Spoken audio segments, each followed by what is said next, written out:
Le chiffre du jour, 580 000 jusqu'à 580 000 vélos sont volés chaque année en France. Ça représente un vol toutes les 54 secondes. C'est un véritable fléau qui freine le développement de ce type de transport. Selon la Fédération des usagers de la bicyclette, le vol est le deuxième frein au développement du vélo après les questions de sécurité.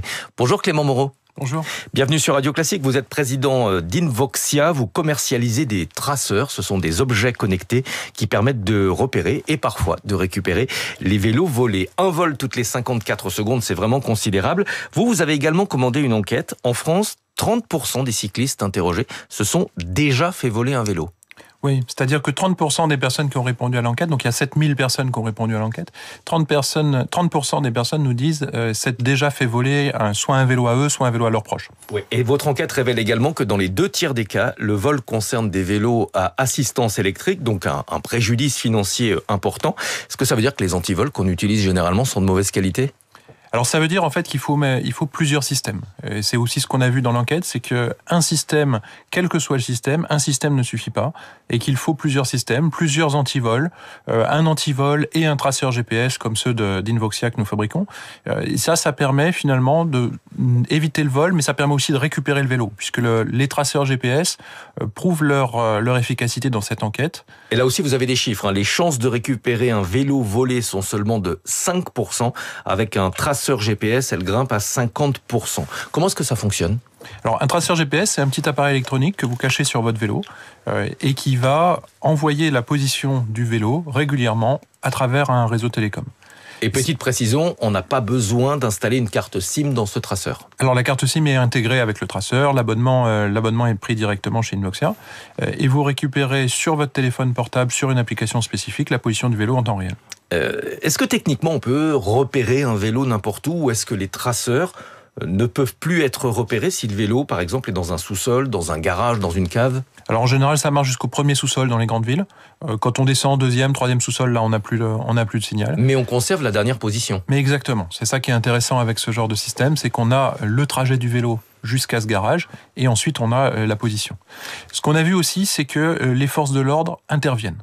À partir du moment où on est capable de leur dire où est le vélo, les forces de l'ordre ont la donnée et peuvent venir avec vous récupérer le vélo. S'il est dans une zone privée, s'il est accroché à un abri de bus ou des choses comme ça, les forces de l'ordre vont vous aider si vous êtes capable de leur dire où est votre vélo volé. Peuvent venir le récupérer, mais est-ce qu'ils acceptent facilement d'intervenir, notamment lorsque le vélo se trouve dans un immeuble collectif, c'est-à-dire avec une localisation imprécise ? S'il est dans une maison individuelle, on sait a priori chez qui il se trouve. Quand c'est un immeuble ou un pâté de maison, c'est plus compliqué. Si la localisation est précise, à ce moment-là, nos utilisateurs nous disent les forces de l'ordre interviennent. C'est-à-dire que le traceur GPS permet de localiser le bâtiment. Ensuite, en passant à côté du bâtiment, on va pouvoir trouver le traceur. Alors, il faut chercher un petit peu puisqu'il y a une communication Bluetooth entre le téléphone et le traceur. Et ça permet de retrouver le vélo. Là, on peut affiner justement la localisation. Est-ce que les voleurs n'ont pas tendance à les arracher ? Vous l'avez dit, il faut le cacher. Sur un vélo, il n'y a pas énormément d'endroits pour cacher un traceur. Alors effectivement, c'est un des sujets, mais néanmoins, ça permet quand même de récupérer un vélo sur deux, qu'il faut comparer avec les 5% seulement de récupération si vous ne mettez pas de traceur. Donc moi, je trouve que l'efficacité du système est vraiment prouvée.